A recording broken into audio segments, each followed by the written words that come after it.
Ben, regardez ce que j'ai avec moi. Je vais l'ouvrir. Oh! J'espère que je vous ai... Attendez, je vais vous le montrer. Mais en fait, c'est un faux serpent. Et est-ce que vous savez, la dernière fois que l'aventurière Penny a joué un tour avec Amy, j'ai trouvé ça tellement drôle et je me suis dit, ben, je pourrais aller jouer un tour, mais avec un faux serpent. Ok, on va y aller.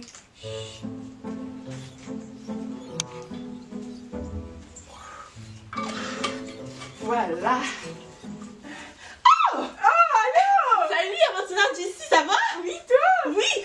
Mais ça tombe bien que tu sois là, parce que en fait, j'ai tellement faim que je commence à réfléchir à qu'est-ce qu'on pourrait manger plus tard.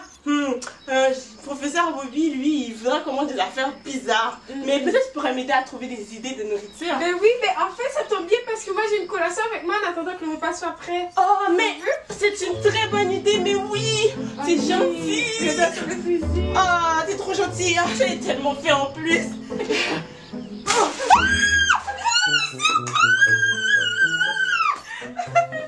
Oh, mais les amis, je crois que je me sens un peu mal quand même parce que l'aventurière Penny a joué un tour avec Amy et là, moi, j'ai joué un tour avec le faux serpent. Mais je crois que je devrais après aller lui parler juste pour la rassurer. J'espère que Amy, elle est remplie d'amour et qu'elle va me pardonner. Ça me fait penser au mot miséricorde. Est-ce que tu as déjà entendu ce mot? Miséricorde? Mais tu sais, Dieu, il est rempli d'amour et de miséricorde. Mais j'espère que dans l'histoire que tu vas apprendre aujourd'hui, ça va t'aider à plus mieux comprendre ce que ce mot veut dire. Bon, ben, amuse-toi bien. À bientôt!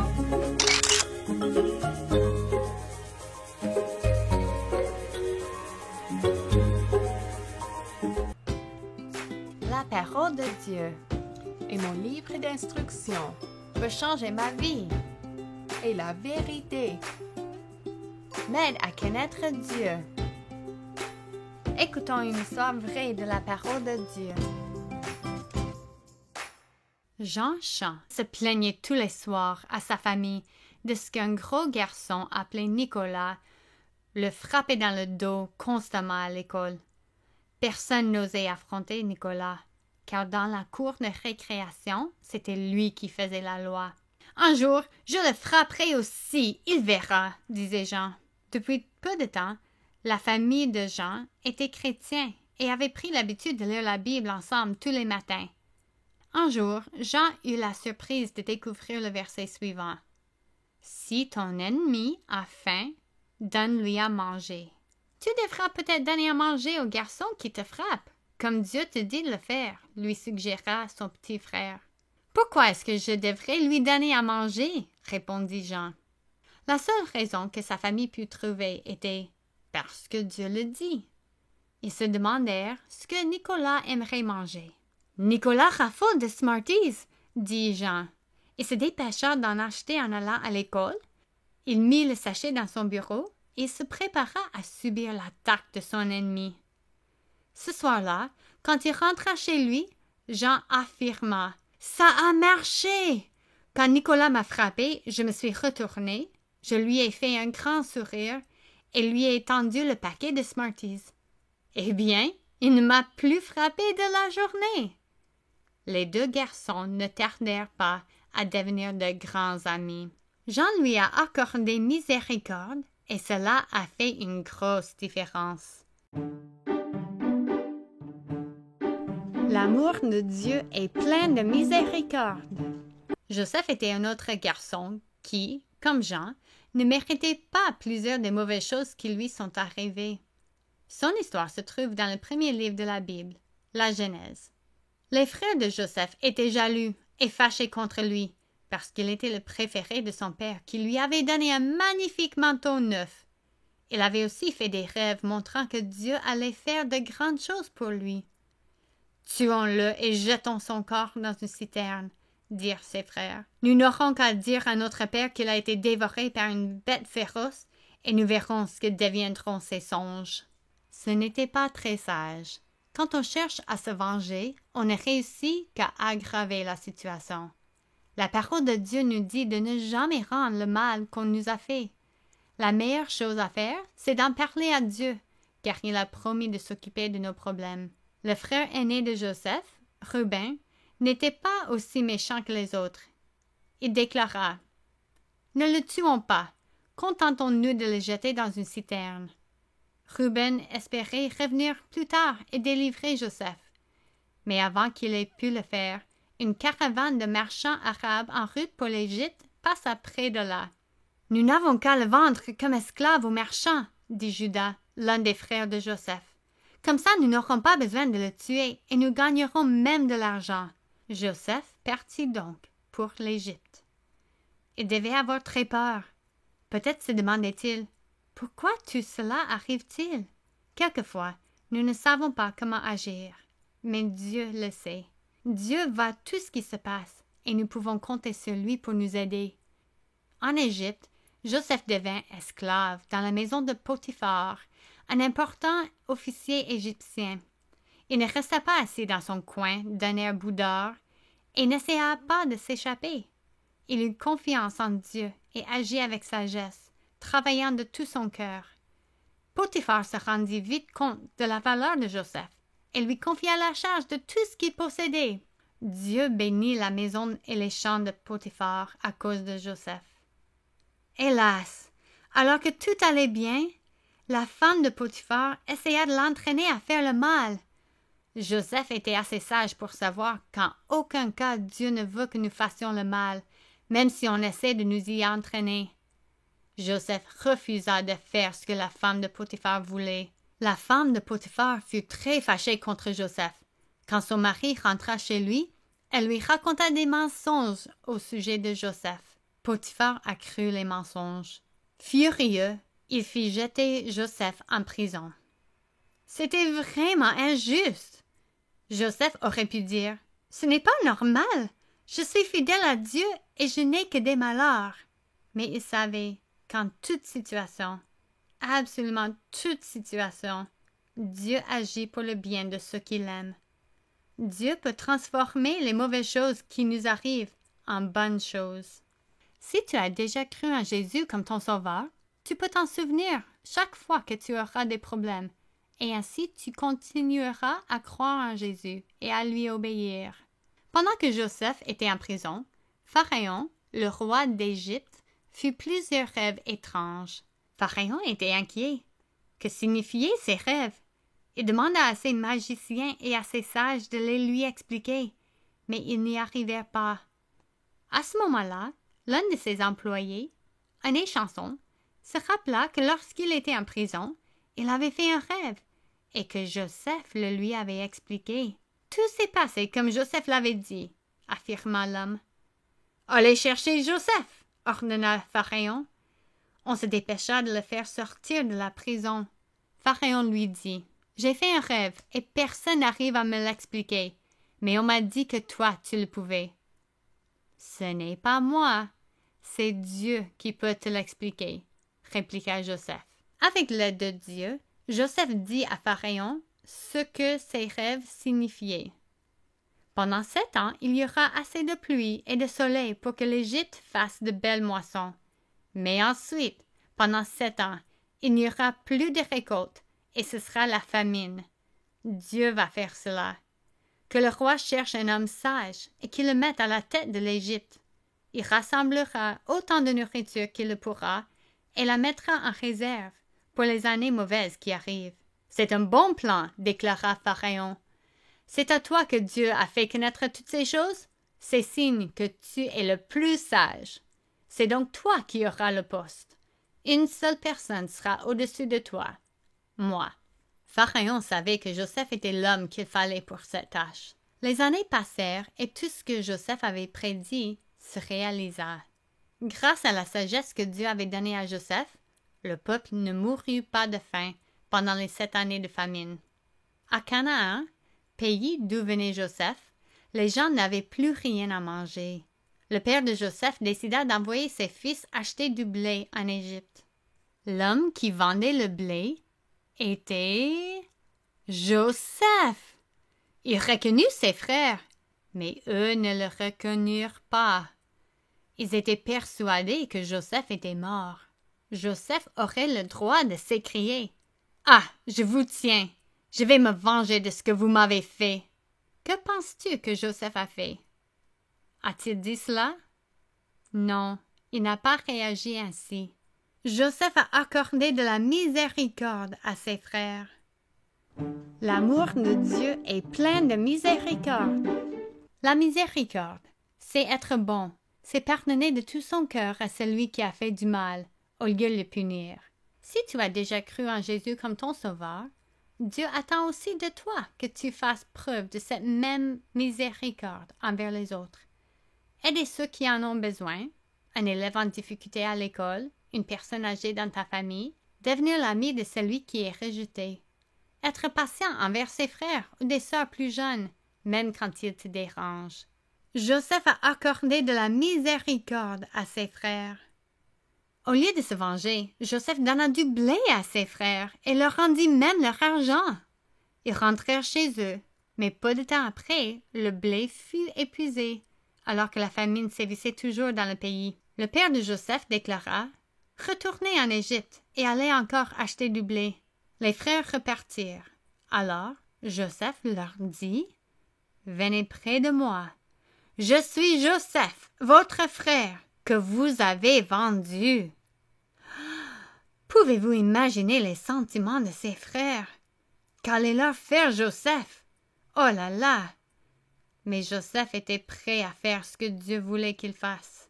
« N'ayez pas peur, dit-il.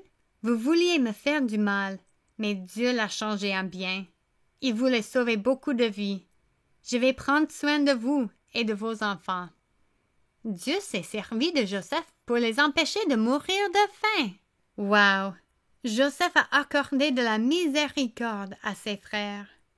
D'une manière encore plus grande, Dieu était miséricordieux envers nous. La Bible dit, dans le psaume 103, « L'Éternel est miséricordieux et compatissant, lent à la colère et riche en bonté. Mon Dieu, merci pour ta miséricorde. Aide-moi à être bon envers les autres. » L'amour de Dieu est plein de miséricorde. Salut les amis, aujourd'hui laisse-moi te raconter de petites mises en situation. Écoute bien, si dans la mise en situation, le personnage vit de l'amour et démontre de l'amour, j'aimerais que tu puisses lever ton pouce vers le haut. Et si le personnage ne vit pas d'amour et ne démontre pas de l'amour, tourne ton pouce vers le bas. Est-ce que tu es prêt? Pouce en haut pour oui, pouce en bas pour non. C'est parti. Alors, Alexis est dans sa classe et elle trouve un super crayon. Elle aime bien, elle le ramasse et elle le garde. Est-ce qu'elle vit l'amour de Dieu? Non, t'as raison. Maintenant, il reste un dernier biscuit et Malik décide de le partager avec son frère. Est-ce qu'il vit l'amour de Dieu? Oui, exactement. Donc, souviens-toi, quand tu connais l'amour, tu peux vivre l'amour.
Salut!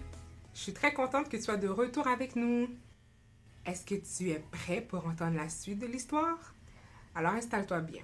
On a vu que Nate voulait être pilote. Il avait comme un déchirement parce qu'il savait que Dieu voulait qu'il soit missionnaire et il voulait être pilote. Et tu sais quoi? Dieu a permis qu'il puisse faire les deux. Il était missionnaire dans la jungle, il était pilote, il aidait les autres missionnaires en emportant des provisions et aussi il aidait le peuple qui se faisait attaquer et il allait les annoncer qu'il allait avoir une attaque et comme ça il pouvait se préparer à l'attaque. Et il était si heureux de pouvoir aider de cette façon-là. Mais on a vu aussi que Nate, il aimait beaucoup le peuple de Rwani. Nate les aimait énormément, il voulait les aider. Il a décidé d'en parler à sa sœur Rachel. Elle était aussi missionnaire et elle s'était entraînée à apprendre de nouvelles langues et à les écrire pour que la Bible est imprimée dans ces langues-là. Il a dit à sa sœur, il y a des gens appelés Waorani au fond de la jungle. Personne ne leur a parlé de Jésus. Sa sœur lui a répondu, mais pourquoi il n'y a personne? Pourquoi il n'y a pas de missionnaires dans leur peuple? Nick lui a raconté ce qu'il avait entendu sur les Waorani. Il essayait de tuer quiconque qui entrerait dans leur partie de la jungle. Il lance même des lances sur les avions qui les survolaient. Et lorsqu'elle a entendu parler des Waorani, Rachel a su que Dieu voulait qu'elle apprenne leur langue afin qu'elle puisse leur parler de Dieu et surtout copier la Bible dans leur langue pour qu'ils puissent la lire. Nate et sa sœur voulaient tous les deux parler de Jésus aux Waorani. Mais d'abord, quelqu'un devait leur apprendre la langue. Et si elle essayait d'aller à la rencontre des Waorani, ils seraient tués. Ça, c'était évident. Alors, il fallait que quelqu'un de leur tribu sorte de la jungle pour leur apprendre à parler leur langue. Mais où trouver cette personne-là qui pourrait les aider? Est-ce que tu penses à quelqu'un? Oui, Daouma. Elle était cette personne-là qui pourrait les aider. Penses-tu qu'elle peut les aider? Mais cela faisait environ 8 ans que Daouma s'était enfuie de sa tribu. Et elle travaillait à présent comme servante pour un homme très riche qui avait d'immenses fermes dans la jungle. Elle travaillait très dur dans les champs toute la journée pour planter des cultures, ramasser du bois de chauffage, cueillir les bananes. C'est ce qu'elle faisait. Elle était très contente d'être à l'abri des attaques des Waorani, mais elle n'a jamais oublié sa vie dans la jungle. Elle n'a même jamais oublié les autres Waorani qui avaient attaqué sa famille. Et dans son cœur, elle se disait « Je les déteste! Je me vengerai d'eux! Ils ont blessé ma famille, je veux leur faire du mal en retour. » Elle était à l'abri des attaques des Waorani, mais à l'intérieur, elle se sentait toujours en colère, désespérée et effrayée. C'est pas très bien, hein? Elle avait même appris beaucoup de choses quand elle s'est enfuie, mais elle ne savait toujours pas que le Fils de Dieu, Jésus, pouvait la libérer du péché de la peur. Elle avait encore de nombreuses questions au sujet de Dieu. Elle avait besoin de connaître la bonne nouvelle de Jésus. Et aussi, tous les Waorani avaient besoin d'entendre la bonne nouvelle de Jésus. Rachel, la sœur de Nate, a voulu parler de Jésus à Daouma et aux autres Waorani. Et surtout, elle voulait aller à sa rencontre. Daouma pourrait peut-être aider les missionnaires à apprendre la langue. Mais est-ce qu'elle le fera? Est-ce que Daouma serait en mesure de le faire? Si tu veux savoir la suite, eh oui, il faut revenir. Bye.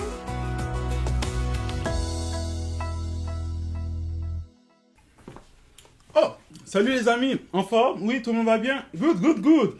Donc, comme j'ai l'habitude de me poser des questions, j'avais une question. Est-ce que c'est important de manger pour vivre? Est-ce que c'est important de manger pour vivre? Vous savez quoi? On va faire le test. Je vais arrêter de manger. Vous allez compter les secondes, les minutes, les heures pour voir combien de temps ça va prendre. Puis ça nous dira, est-ce que c'est important de manger pour vivre? Donc, on va commencer. Dans 3, 2, 1. Ah, des chips. Ok. On peut tout de suite conclure que nous avons besoin, que j'ai, moi, besoin de la nourriture pour vivre. C'était délicieux, effectivement. Et surtout, comme dirait le proverbe, plutôt comme celui qui l'a dit, a dit, tout le monde a besoin de manger pour vivre. Et oui, et malheureusement, ce n'est pas tout le monde qui a accès à la nourriture, et ça, c'est triste. Mais, heureusement, il y a des centres d'aide gratuits qui aident ces personnes-là à trouver, à avoir de quoi manger. Puis, ça me fait penser à l'amour de Dieu pour toi et moi. Et oui, pour toi et moi. La Bible dit dans Jean 3,16, et je vais le lire pour vous. Ça dit, car Dieu a tant aimé le monde qu'il a donné son Fils unique afin que quiconque croit en lui ne périsse point, mais qu'il ait la vie éternelle. Donc, ce que dit la Bible, c'est que l'amour de Dieu, c'est pour toi, c'est pour moi et c'est pour le monde entier. Je dis bien le monde entier, pour tout le monde. Et oui, c'est exact, Dieu a envoyé son Fils nous sauver de nos péchés, de sauver de tes péchés et de mes péchés. C'est ça, la miséricorde et l'amour de Dieu. Dieu est parfait et il est miséricordieux.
aventurier Nerly ici.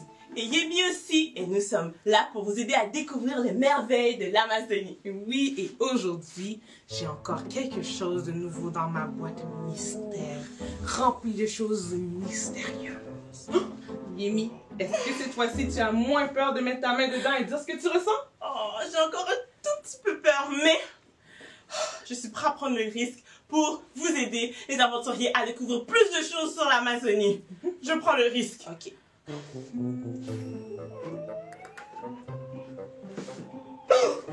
J'ai senti quelque chose bouger. Attends. Oh, non. Je sens plus rien. Mais...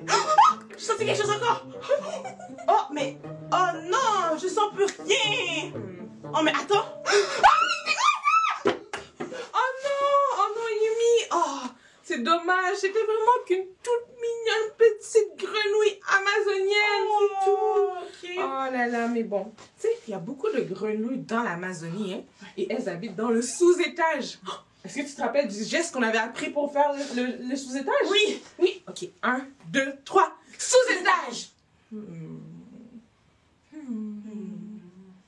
Parfait. Mais tu sais, les grenouilles dans l'Amazonie, elles sont ni grandes ni grosses. J'ai une photo pour vous, les amis. Tu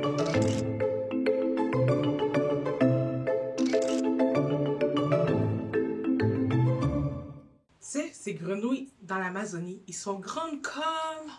Qu'est-ce qui pourrait bien représenter la grenouille? Attention! Comme ce trombone-là. Tu vois comment c'est petit, hein? Oh là là, c'est vraiment petit, les grenouilles dans l'Amazonie. Je sais pas si vous avez remarqué, mais Mimi et moi, on est habillés un peu colorés. Mais en fait, c'est parce que les grenouilles dans la forêt amazonienne, eh bien, ils utilisent leurs brillantes couleurs pour annoncer aux prédateurs « Ne me touchez pas!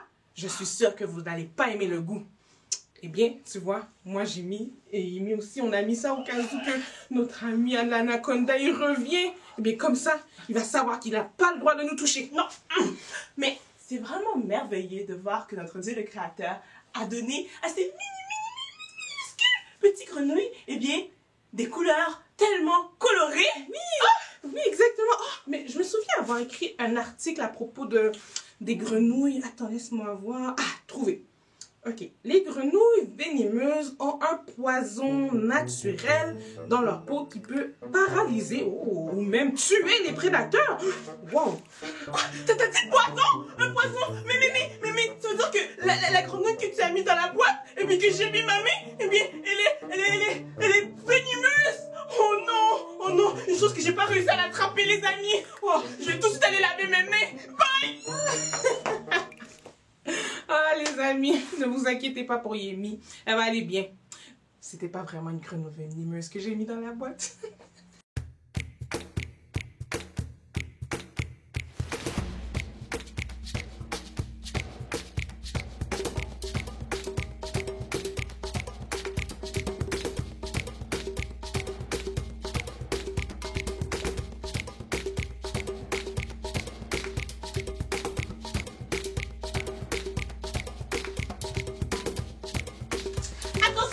Attention pour pas tomber. Oh là là, tu dois pas te blesser, ok? Oui, fais attention, hein. En tout cas, moi, je suis prête à te prendre en photo tout en haut de l'arbre. Imagine ça, le titre de notre article. Guinica, tout en haut de l'arbre, aux fruits mystérieux. Quoi? Vous avez trouvé le Gaëtanto? Non, je veux voir ça. Non. Professeur Bobier, les filles sont en train d'essayer d'attraper un bon fruit juteux dans l'arbre. C'est tout. Ça a l'air tellement bon. Un fruit? Oui. Oh. Je vais juste vérifier si c'était mangeable le bas. Mais j'ai trouvé un joli arbre avec de jolis fruits. Je vais aller y jeter un coup d'œil. Miam. C'est bonne idée ça. Je viens avec toi. Toute occasion est bonne pour prendre des belles photos. Oui, bonne idée. En réalité, c'est juste qu'elle ne veut pas l'avouer, mais elle n'est pas capable de prendre le fruit là-bas. Ah, c'est pas vrai. Tandis que moi, le spécialiste, je suis capable de grimper cet arbre. Claquement des doigts pour prendre ces fruits-là. Vraiment, t'es capable? Ouais, je suis capable. Mais, tu sais, c'est pas ma priorité. Moi, j'ai pas besoin de ces fruits-là, donc d'autres choses à fouetter. Puis surtout, les vrais de l'Amazonie, les vrais là, les vrais de vrais. Qu'est-ce qu'ils font les vrais? D'accord, ils chassent. Eh oui, comme cette grenouille-là qui m'a l'air délicieuse. Yark, tu veux manger une grenouille, Et puis de toute façon, une petite grenouille là, il en a même pas assez là, tu seras même pas rassasié. Ah ben, je vois là-bas là, au loin. Pas trop loin, tu vois, là, il y en a plein de grenouilles par ici. Non. Qu'est-ce qui se passe encore? Tu as peur de ces grenouilles aussi, j'imagine? Non, professeur Bobby, c'est parce que je m'y connais. Et tu vois, je reconnais tout de suite ces grenouilles-là, ce sont des grenouilles venimeuses. Si tu les touches là, c'est très dangereux. Ta vie serait en danger. Il faut pas les toucher. Ils sont jolis, mais dangereuses. Mais je sais, on pourrait à la place de les manger ou les toucher, on pourrait les observer. On pourrait même utiliser, j'ai des gants spéciaux qu'on peut utiliser pour toucher les choses venimeuses. Je vais aller les chercher, je reviens tout de suite, ok? Observez, bla. Comme s'il y avait seulement ça à faire. Moi, ce que je veux, c'est les manger, ces grenouilles venimeuses. D'accord. Quoi? Pour vous faire savoir, Wow. Vous êtes en Amazonie, puis vous apportez de la nourriture, d'ailleurs, de la fausse nourriture amazonienne. Mais non, ça c'est une boîte. Donne-moi ça. Vous m'avez tellement déçu. Moi, je pensais que vous étiez un vrai guide. Vous devez changer de métier. Sortez. Ça va pas.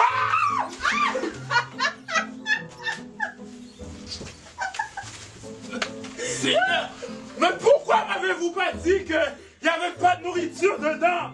Hein? Pourquoi? Moi, j'avais faim, moi.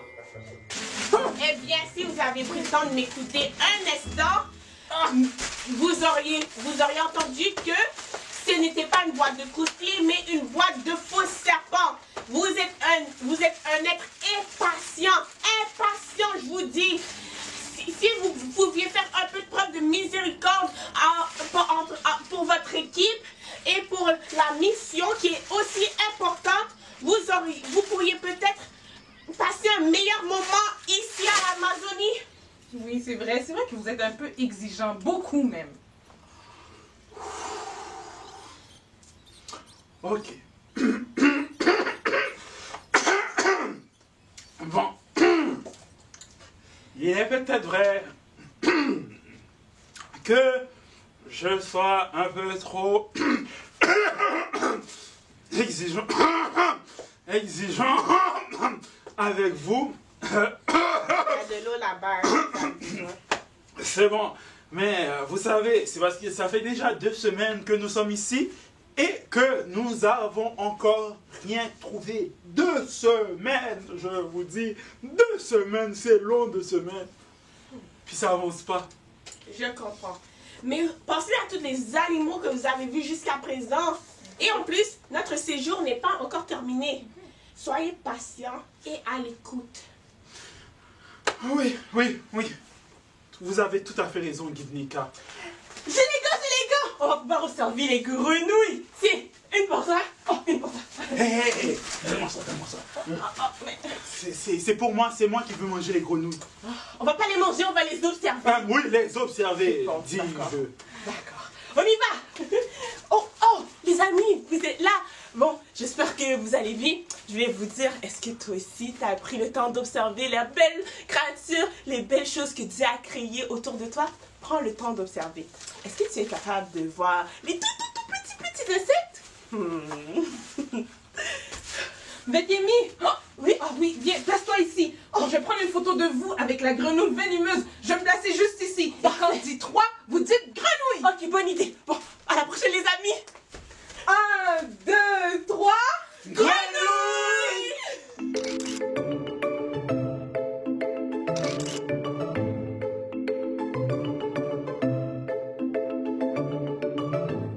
Votre mission pour aujourd'hui, eh bien, c'est de faire ton opération exploration.